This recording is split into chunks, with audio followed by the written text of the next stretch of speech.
Thank you Jesus. നമ്മൾ ഇന്ന് വചനത്തിൽ നിന്ന് കേൾക്കുന്നത് റെസിസ്റ്റ് ദ ഡെവിൾ എന്നുള്ളതാണ്. പിശാചിനോട് എതിർത്ത് നിൽക്കുക. ഒന്ന് പറയാമോ? പിശാചിനോട് എതിർത്ത് നിൽക്കുക.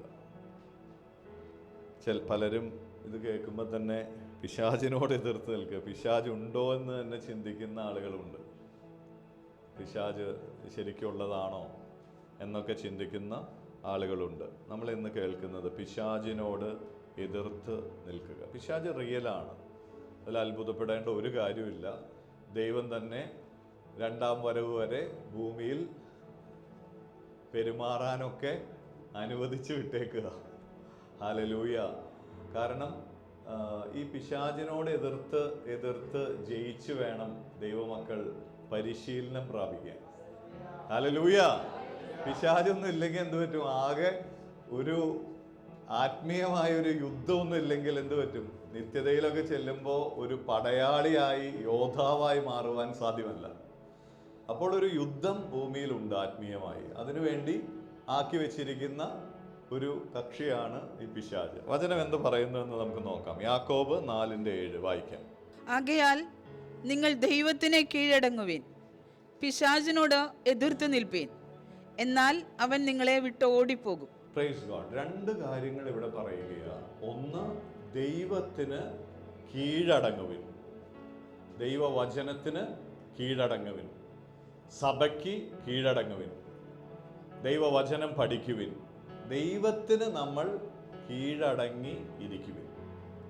എന്നിട്ട് ചെയ്യേണ്ട കാര്യം, അപ്പം ആദ്യമേ നമ്മൾ എന്ത് ചെയ്യണം? ദൈവദാസന്മാർക്ക്, സഭയ്ക്ക്, ദൈവത്തിന്, വചനത്തിന്, ഇതെല്ലാം ഒന്നാണ്. യേശുവിൻ്റെ ശരീരമാണ് സഭ. വചനം എന്ന് പറഞ്ഞാൽ യേശു തന്നെയാണ്. ഇതിനെല്ലാം കീഴടങ്ങിയിരിക്കുവിൻ. എന്നിട്ട് ഒരു കാര്യം ചെയ്യണം. ഒറ്റയ്ക്ക് നിന്നല്ല, കീഴടങ്ങിയതിന് ശേഷം പിശാചിനെ എതിർത്ത് നിൽക്കണം. എന്ന് പറഞ്ഞാൽ പിശാചിനെ എതിർത്ത് നിൽക്കണം. പിശാചിനെ എതിർത്ത് നിൽക്കണം. ഇത് എപ്പോഴും നമ്മുടെ ജീവിതത്തിൽ ചെയ്തുകൊണ്ടിരിക്കേണ്ട ഒരു കാര്യമാണ്. ചിലർ ചിന്തിക്കുന്നത് എതിർത്തങ്ങ് തോൽപ്പിച്ച് ഇനി ഇതിൽ നിന്ന് അങ്ങ് രക്ഷപ്പെടാം. നോ. ഇത് നമ്മളുടെ ജീവിതത്തിൻ്റെ അന്ത്യ ദിവസം വരെ പിശാചിനോട് എതിർത്ത് നിൽക്കണം. ഇത് മനസ്സിലാക്കിയാൽ ക്രിസ്തീയ ജീവിതം വളരെ സന്തോഷകരമായ ജീവിതമാണ്. നമ്മളൊന്ന് യുദ്ധം ചെയ്യുന്നു, സന്തോഷമായിട്ട് അത് ആഘോഷിക്കുന്നു. ഹല്ലേലൂയ. അല്ലാതെ യുദ്ധത്തെ പേടിക്കരുത്. ചിലരുടെ ഒരു വിഷയം വന്ന ഉടനെ ആകെ വെപ്രാളമാണ്. അവർ ചിന്തിക്കുന്നത് ഇതങ്ങ് കഴിഞ്ഞാൽ പിന്നെ ഒരു വിഷയമില്ലാതെ അങ്ങ് ജീവിക്കണം. അങ്ങനെയല്ല. പിശാചിനാക്കി വെച്ചെടുത്തോളം അവനിവിടെ ഉണ്ടാകും. നമ്മൾ എപ്പോഴും യുദ്ധം ചെയ്ത് ജയിച്ചുകൊണ്ടിരിക്കണം. ഹല്ലേലൂയ. അതിനാദ്യം ദൈവത്തിന് കീഴ്പ്പെടണം, സഭയ്ക്ക് കീഴ്പ്പെടണം, ദൈവദാസന്മാർക്ക് കീഴ്പ്പെടണം. അങ്ങനെ നിന്നുകൊണ്ട്, ആ സ്ട്രക്ചറിൽ നിന്നുകൊണ്ട് പിശാചിനോട് എതിർത്തുകൊണ്ട് നിൽക്കണം. ചിലർ എന്ത് ചെയ്യും? അവർക്ക് ദൈവദാസന്മാരും ഇല്ല, മെന്റേഴ്സും ഇല്ല, ഒറ്റയ്ക്ക് നിന്ന് എതിർക്കും. സാധ്യമാണോ? സാധ്യമല്ല. ഒരു വലിയ സൈന്യത്തെ ഒറ്റയ്ക്ക് പോയി യുദ്ധം ചെയ്ത് തോൽപ്പിക്കാൻ കഴിയില്ല. എല്ലാവരും കൂടെ നിന്ന്, ദൈവസ്നേഹത്തിൽ നിന്ന്, പ്രാർത്ഥനയിൽ നിന്ന്, കൂട്ടായ്മയിൽ നിന്ന് ദൈവത്തിന് കീഴ്പ്പെടുവിൻ എന്ന് പറഞ്ഞേ. എന്നിട്ട് പിശാചിനെ എതിർക്കുന്ന രീതി, അതിലൊരു രീതിയുണ്ട്. അല്ലാതെ ഒറ്റയ്ക്ക് പോയി അവിടെ ഇവിടെയും പോയി യുദ്ധം ചെയ്യല്ല. എന്നിട്ട് പിശാചിനെ എതിർക്കുമ്പോൾ എന്ത് സംഭവിക്കും? അവൻ നിങ്ങളെ വിട്ട് ഓടിപ്പോകുന്നത് കാണാം. അപ്പൊ ഒരു സന്തോഷമുണ്ട് അതിൽ. Hallelujah, hallelujah. യുദ്ധം ചെയ്തവർക്കാ സന്തോഷം. അവൻ ഓടിപ്പോകുന്ന കാണുമ്പോൾ വലിയ സന്തോഷമാണ്. Praise God. അതിന് വേണ്ട കാര്യങ്ങളാണ് ഇന്ന് നമ്മൾ കേൾക്കുന്നത്. 1 പത്രോസ് 5:8 വായിക്കാം. നിർമ്മതരായിരിപ്പീൻ, ഉണർന്നിരിപ്പീൻ. നിങ്ങളുടെ പ്രതിയോഗിയായ പിശാച് അലറുന്ന സിംഹം എന്ന പോലെ ആരെ വിഴുങ്ങേണ്ടു എന്ന് തിരഞ്ഞ് ചുറ്റി നടക്കുന്നു. പ്രതിയോഗിയായ പിശാച് ആരെ വിഴുങ്ങണ്ടു എന്ന് നോക്കി അലറുന്ന സിംഹം പോലെ ചുറ്റി നടക്കുകയാണ്. ഇതെപ്പോഴും നടക്കുന്നുണ്ട്. ഇതിൽ നമ്മൾ ഒരു അത്ഭുതം വിചാരിക്കേണ്ട. നമ്മൾ എങ്ങനെയായിരിക്കണം? ദാവീദിനെ പോലെ ആയിരിക്കണം. ദാവീദിനോട് ചോദിച്ചാൽ പറയും, സിംഹമോ ഇങ്ങോട്ട് വരട്ടെ. വായ തന്നെ അങ്ങോട്ട് പിളർന്നിട്ട് എറിഞ്ഞു കളയും. ഹല്ലേലൂയ. അപ്പൊ കുറച്ചും കൂടെ ശക്തിയുള്ള സിംഹം വരട്ടെ. നമ്മുടെ കയ്യിൽ ചില ആയുധങ്ങളൊക്കെ ഉണ്ട്, അതൊക്കെ എടുത്ത് അങ്ങ് വെട്ടും. Praise God. ഇതായിരിക്കണം പിശാചിനോടുള്ള നമ്മുടെ മനോഭാവം. അലറുന്ന സിംഹത്തെ പോലെ ആരെ വിഴുങ്ങണ്ടു എന്ന് നോക്കി അവൻ ചുറ്റി നടക്കുന്നു. അപ്പൊ ഇതൊരു യാഥാർത്ഥ്യമാണ്. വിശ്വാസികളെല്ലാം തിരിച്ചറിയേണ്ട, അനുദിനം യുദ്ധം ചെയ്യേണ്ട, യുദ്ധം ജയിക്കേണ്ട ഒരു യാഥാർത്ഥ്യം. അതിൽ ഒട്ടും പകയ്ക്കേണ്ട കാര്യമില്ല. Praise God. അതുകൊണ്ടാണ് എഫേഷ്യർ 6:12 പറയുന്നത് നമുക്കുള്ള യുദ്ധം, വേഗം വായിക്കാം, 6:12. നമുക്ക് പോരാട്ടമുള്ളത് ജഡരക്തങ്ങളോടല്ല, വാഴ്ചകളോടും അധികാരങ്ങളോടും ഈ അന്ധകാരത്തിന്റെ ലോകാധിപതികളോടും സ്വർലോകങ്ങളിലെ ദുഷ്ടാത്മസേനയോടും അത്രേ. സ്തോത്രം. നമുക്ക് പോരാട്ടമുള്ളത് it's not with flesh and blood. ഒരു മനുഷ്യരും നമ്മളുടെ ശത്രുവല്ല. ഇത് വായിക്കുമ്പോൾ തന്നെ അത് തന്നെയാണ് എൻ്റെ പോരാട്ടം. അല്ലെങ്കിലും ഭർത്താവ് പ്രശ്നമാവും, ഞാൻ പോരാടിക്കൊണ്ടിരിക്കുക, ഇങ്ങനെ ചിന്തിക്കരുത് ആരും. അല്ലെങ്കിൽ ഭാര്യ പ്രശ്നമാണ്, ഞാൻ എതിർത്തുകൊണ്ടിരിക്കുക, അല്ലെങ്കിൽ ഇന്ന ആളെൻ്റെ ശത്രുവാ. അല്ല, നമുക്ക് ഒരു മനുഷ്യനും ശത്രുവല്ല, ഒരു മനുഷ്യനും നമ്മുടെ എതിരാളിയല്ല. നമുക്ക് പോരാട്ടമുള്ളത് ജഡരക്തങ്ങളോടല്ല. ഒരു മനുഷ്യനെയും നമ്മൾ പകയ്ക്കരുത്, നമ്മൾ അവരോട് യുദ്ധം ചെയ്യരുത്. നമുക്ക് പോരാട്ടമുള്ളത് ജഡരക്തങ്ങളോടല്ല. ഒരു മനുഷ്യനും നമ്മൾ യുദ്ധം ചെയ്യേണ്ടവരല്ല. വൈരാഗ്യം വെക്കരുത്.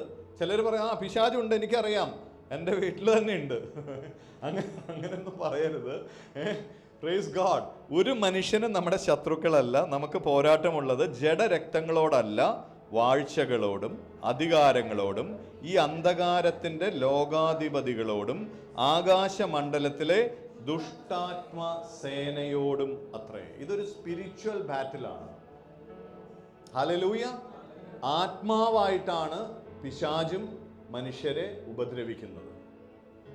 അപ്പോൾ ഈ ദുഷ്ടാത്മ സേനയോട് ഒരു യുദ്ധം നമ്മൾ അനുദിനം ചെയ്യണം. Praise God. അപ്പോൾ ഈ യുദ്ധം എങ്ങനെ ചെയ്യും? അത് ഏറ്റവും വലിയ മാതൃക യേശുവാണ്. യേശു എങ്ങനെയാ യുദ്ധം ചെയ്തു, യേശു എങ്ങനെ ജയിച്ചു, അതുപോലെ നമ്മളും യുദ്ധം ചെയ്ത് ജയിച്ചുകൊണ്ട് ഇരിക്കണം. ഇന്ന് ഈ ശുശ്രൂഷ കഴിയുമ്പോൾ തന്നെ നമ്മൾക്കെല്ലാം പിശാചിനെ എതിർക്കുവാനുള്ള ഒരു ബലം കർത്താവ് പകരും. വിശ്വസിക്കുന്നെങ്കിൽ കൈ ഉയർത്തി അങ്ങ് ഹല്ലേലൂയ പറ. ഹല്ലേലൂയ. പിശാച് വന്ന വഴിക്ക് വേഗത്തിൽ വേറെ സ്ഥലത്തേക്ക് ഓടേണ്ട ആവശ്യമില്ല. നമുക്ക് തന്നെ നിന്ന് യുദ്ധം ചെയ്ത് ജയിക്കാൻ കഴിയും. Praise God. നമുക്ക് വായിക്കാം ഒരു കാര്യം കൂടെ ഇതിനകത്തുള്ളത്. പിശാചിൻ്റെ തന്ത്രങ്ങൾ വളരെ പണ്ട് മുതൽ യേശുവിനോടും ഇന്നും ഒരേ തന്ത്രങ്ങളാണ് ഉപയോഗിച്ചുകൊണ്ടിരിക്കുന്നത്. Praise God. അതൊന്ന് തിരിച്ചറിഞ്ഞാൽ മതി.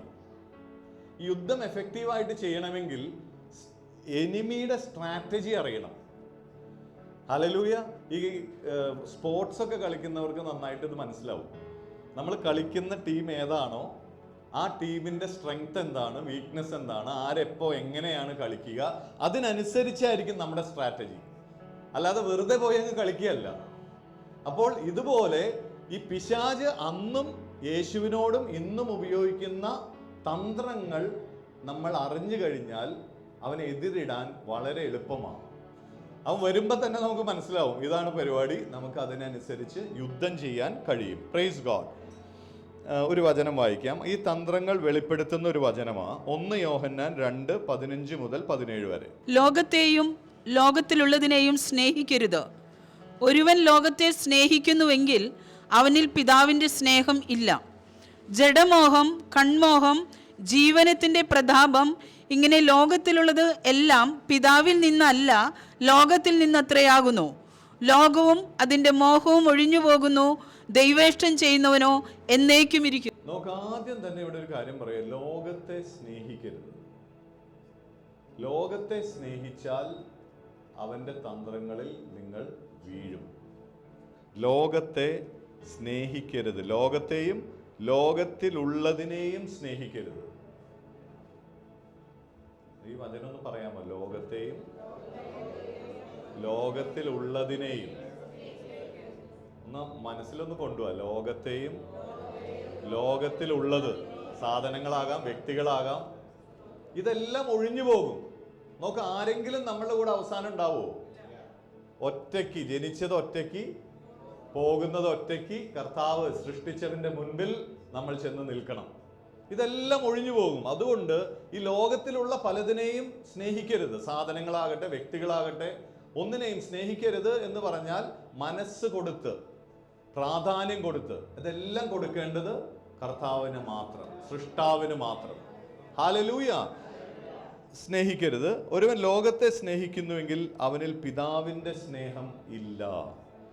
എന്തെന്നാൽ, ഇനി ശ്രദ്ധിക്കാം, ജഡത്തിൻ്റെ ദുരാഗ്രഹം, കണ്ണുകളുടെ ദുരാഗ്രഹം, ജീവിതത്തിൻ്റെ അഹന്ത എന്നിങ്ങനെ ലോകത്തിലുള്ളതെല്ലാം പിതാവിൽ നിന്നല്ല, ലോകത്തിൽ നിന്നത്രേ ആകുന്നു.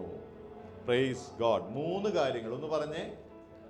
ജഡമോഹം, കൺമോഹം, ജീവിതത്തിന്റെ പ്രതാപം. ഒന്നുകൂടി. ജഡമോഹം, കൺമോഹം. ഈ 3 കാറ്റഗറി നമ്മുടെ മനസ്സിൽ എപ്പോഴും വേണം. Praise God. യുദ്ധത്തിന് പോകുന്നവരോട് ഈ പറയുന്നത്, ആദ്യം യുദ്ധം ഉണ്ട് എന്ന് മനസ്സിലാക്കുക. ചിലരിപ്പോഴും യുദ്ധത്തിൽ നിന്ന് രക്ഷപ്പെടാനുള്ള തന്ത്രപ്പാടില്ല. No, you have to face the battle. അപ്പോൾ 3 കാറ്റഗറി നമ്മുടെ മനസ്സിൽ എപ്പോഴും വേണം. ജഡമോഹം, കൺമോഹം, ജീവിതത്തിൻ്റെ പ്രതാപം. അപ്പോൾ എന്ത് സ്ട്രാറ്റജിയായി പിശാച് വന്നാലും നമുക്ക് ജയിക്കാൻ കഴിയുന്നതിലും അധികം പിശാചിന് നമ്മളെ പരീക്ഷിക്കുവാൻ ദൈവം അനുവദിക്കുകയില്ല. ഹല്ലേലൂയ. ഇത് വായിക്കാം വചനത്തിൽ. 2 കൊരിന്ത്യർ 2:11. വേഗം വായിക്കാം. സാത്താൻ നമ്മെ തോൽപ്പിക്കരുത്, അവന്റെ തന്ത്രങ്ങളെ നാം അറിയാത്തവരല്ലല്ലോ. ദൈവം പറയാ, സാത്താൻ നമ്മളെ തോൽപ്പിക്കരുത്. ഒരു യുദ്ധത്തിന് വേണ്ടി, ഒരു എന്താ പറയാ, നമ്മൾ ആത്മീയമായി ശക്തി പ്രാപിക്കാൻ, ജനിച്ച ശിശുക്കൾ എങ്ങനെ ശക്തി പ്രാപിക്കുന്നത്? എക്സസൈസ് ചെയ്യണം, അതൊക്കെ ചെയ്താലേ ഉള്ളൂ, അല്ലേ? ഒരു തടസ്സങ്ങൾ വരുമ്പോൾ നമ്മൾ ചാടിക്കിടക്കുമ്പോൾ നമ്മൾ കൂടുതൽ കൂടുതൽ ശക്തി പ്രാപിക്കും. സാത്താൻ നമ്മെ തോൽപ്പിക്കരുത്. അവൻ്റെ തന്ത്രങ്ങളെക്കുറിച്ച് നിങ്ങൾ അറിവില്ലാത്തവരല്ലല്ലോ. അപ്പോൾ അതിൻ്റെ അർത്ഥം സാത്താൻ്റെ തന്ത്രങ്ങളെക്കുറിച്ച് നമ്മൾ അറിഞ്ഞിരിക്കണം, അത്രേ ഉള്ളൂ. ഈ 3 തന്ത്രങ്ങൾ, ഈ 3 കാറ്റഗറിയാണ് എപ്പോഴും പിശാച് ഉപയോഗിക്കുന്നത്. ജഡത്തിന് മോഹം കൊണ്ടുവരിക, ജഡമോഹം. കൺകൾ കൊണ്ടുള്ള ആഗ്രഹങ്ങൾ കൊണ്ടുവരിക, ജീവിതത്തിൻ്റെ പ്രതാപം, ഞാൻ വലിയ ആളാകണം എന്നതിൽ. ഈ 3 കാറ്റഗറിയിലാണ് പിശാച് നമ്മളെ തോൽപ്പിക്കാൻ ശ്രമിക്കുന്നത്. ഇത് ആദത്തിനോടും ഹവയോടും യേശുവിനോടും ഇന്ന് നമ്മളോടും ഒരേ കാറ്റഗറി, ഒരേ കാര്യങ്ങളാണ് പിശാച് ചെയ്തുകൊണ്ടിരിക്കുന്നത്. നമുക്ക് ഉൽപ്പത്തി 3:6 വായിക്കാം വേഗം. ആ വൃക്ഷഫലം തിന്മാൻ നല്ലതും കാൺമാൻ ഭംഗിയുള്ളതും ജ്ഞാനം പ്രാപിപ്പാൻ കാമ്യവും എന്ന സ്ത്രീ കണ്ടു, ഫലം പറിച്ചു തിന്നു, ഭർത്താവിനും കൊടുത്തു, അവനും തിന്നു. ഇത്രയേ ഉള്ളൂ. ദൈവം എപ്പോഴും ഒരു ചോയ്സ് നമുക്ക് തരും ഭൂമിയിൽ, തെരഞ്ഞെടുപ്പ്. അതിനു വേണ്ടിയാണ് പിശാചിനെ നിർത്തിയിരിക്കുന്നത്. ഇവിടെ എന്താ ചോയ്സ് കൊടുത്തത്? അവരനുസരിക്കുമോ അനുസരിക്കാതിരിക്കുമോ? ഇവരോട് ഒരു വൃക്ഷഫലം കഴിക്കരുതെന്ന് പറഞ്ഞു. എന്നാൽ ഇവിടെ ഇപ്പോൾ വായിച്ച വചനം, ആ വൃക്ഷഫലം ഭക്ഷിക്കുവാൻ നല്ലതും കാണുവാൻ ഭക്ഷിക്കുവാൻ നല്ലത്. കഴിക്കണമെന്ന് തോന്നി പെട്ടെന്ന്, ജഡത്തിൻ്റെ മോഹം.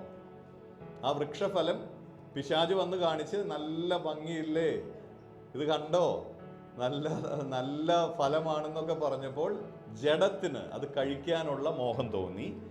കാണാൻ ഭംഗിയുള്ളത്, കാണാൻ നല്ല ഇഷ്ടപ്പെട്ടു, കൺമോഹം.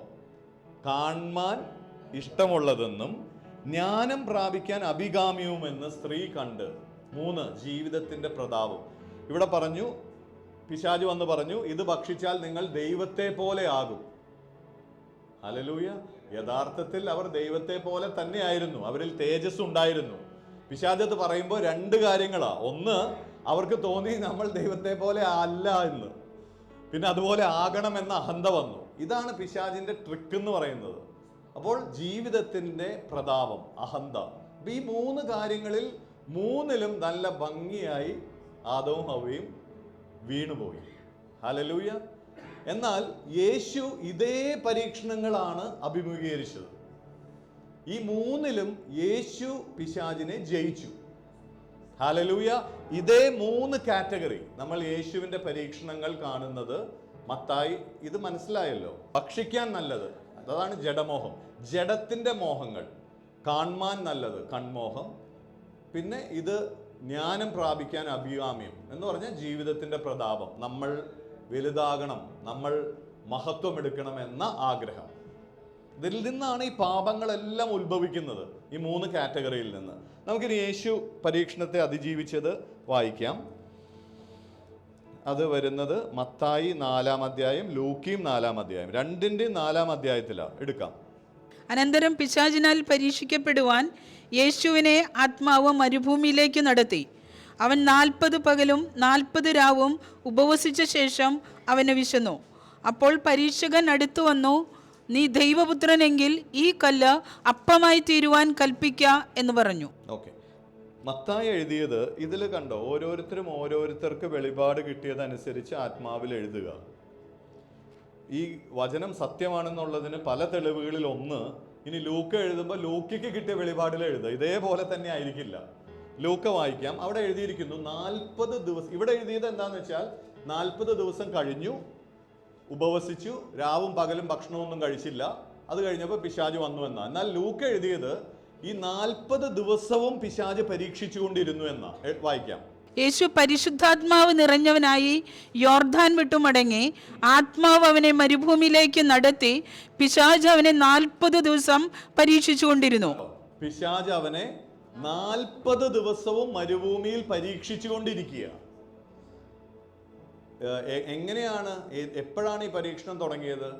സ്നാനപ്പെട്ടു, പരിശുദ്ധാത്മാവിൻ്റെ അഭിഷേകം വന്നു, നേരെ ആത്മാവ് കൊണ്ടുപോയത് മരുഭൂമിയിലേക്ക്. അത് മത്തായിലും കാണാം. അനന്തരം, ദെൻ, അതായത് ദെൻ എന്ന് പറഞ്ഞിട്ട് 3-ാം അധ്യായത്തിൻ്റെ അവസാനം വായിച്ച ഒന്ന് തിരിച്ചറിയുക, ഈ ബൈബിളെല്ലാം കണ്ടിന്യൂസ് സ്ക്രോൾസ്. ഈ അധ്യായമൊക്കെ നമുക്ക് മനസ്സിലാകാൻ വേണ്ടി തിരിച്ച് നമ്പർ ചെയ്തേക്കുക. അപ്പോൾ 3-ാം അധ്യായത്തിൽ പറയുക, സ്നാനപ്പെട്ടു യോഹന്നാന്റെ കീഴിൽ, പരിശുദ്ധാത്മ അഭിഷേകം പ്രാപിച്ചു, ആൻഡ് ദെൻ, അനന്തരം എന്ന് പറഞ്ഞാൽ അഭിഷേകം പ്രാപിച്ച് നേരെ പോകുന്നത് ഈ മരുഭൂമിയിലേക്കാണ്. നേരെ യേശു സ്നാനപ്പെട്ടു, അഭിഷേകം, പരിശുദ്ധാത്മാവ് നിറഞ്ഞ് പോകുന്നത് എവിടേക്കാ? പരീക്ഷണം. കാരണം അത് അങ്ങനെയാണ്. ഇനി നമ്മളെല്ലാം സ്നാനപ്പെട്ട് കഴിഞ്ഞ് കുറെ മുൻപാണെങ്കിൽ നിങ്ങൾ ആലോചിച്ചാൽ അറിയാം, ഒരു മരുഭൂമി അനുഭവം നമ്മുടെ എല്ലാം ജീവിതത്തിൽ ഉണ്ടാകും. ഹല്ലേലൂയ. ഇസ്രായേൽ മക്കൾ പാപത്തിന്റെ സ്വാധീനത്തിലായിരുന്നു. ഈജിപ്തിൽ നിന്ന് അവരെ വിടുവിച്ചു. അവർ നേരെ കാനാനിലെത്തിയോ? ഇല്ല. ഒരു മരുഭൂമിയിലൂടെ പരീക്ഷിക്കപ്പെട്ട് അവർ കടന്നു പോകേണ്ടി വന്നു. അവർ 40 വർഷവും ഈ പരീക്ഷണത്തിൽ തന്നെ തുടർന്നു. കാരണം അവർക്ക് ആത്മാവിൻ്റെ ശക്തിയോ അതിനെ അതിജീവിക്കുവാനുള്ള കൃപയോ ഇല്ലാഞ്ഞിട്ടോ അവർ ശ്രമിക്കാഞ്ഞിട്ടോ, അവർ ദൈവവചനം അനുസരിച്ചില്ല. അതുകൊണ്ടാണ്. ഇല്ലാഞ്ഞിട്ടെന്ന് പറയാൻ പറ്റില്ല, വചനങ്ങൾ കൊടുത്തിരുന്നു, അവർ അനുസരിച്ചില്ല. അതുകൊണ്ട് ഈ പരീക്ഷണ കാലം നീണ്ടു പോയി. എന്നാൽ യഥാർത്ഥത്തിൽ ഈജിപ്തിൽ നിന്ന് കാനാനിലേക്ക് എത്താൻ 40 ദിവസത്തെ വഴിയേ ഉണ്ടായിരുന്നുള്ളൂ. 40 ദിവസം കൊണ്ട് ദൈവത്തെ അനുസരിച്ച് പരീക്ഷകനെ ജയിച്ചിരുന്നെങ്കിൽ അവർക്ക് കാനാനിൽ എത്താമായിരുന്നു. പിശാചിനെ തോൽപ്പിച്ച് ജയത്തോടെ ജീവിക്കാമായിരുന്നു. എന്നാൽ ഇവർ ഇതൊന്നും തിരിച്ചറിയാതെ, പിശാചിന്റെ തന്ത്രങ്ങൾ അറിയാതെ അവിടെ തന്നെ റൗണ്ട് ചെയ്ത് 40 വർഷമെടുത്തു കുറച്ചു പേരെങ്കിലും കാനാനിൽ എത്താൻ. അപ്പോൾ ഇവിടെ യേശു 40 ദിവസം കൊണ്ട് ഈ പരീക്ഷണത്തെ ജയിച്ച് അടുത്ത നിലവാരത്തിലേക്ക് പോയി. എന്ന് വെച്ച് പിന്നീട് പരീക്ഷണം ഉണ്ടായില്ല എന്നർത്ഥമില്ല. പിന്നീടും യേശു പരീക്ഷണത്തിൽ അല്ലെങ്കിൽ പിശാച് ടെംപ്റ്റ് ചെയ്തു, അതിനെല്ലാം കർത്താവ് ജയിച്ച് പോകുന്നു.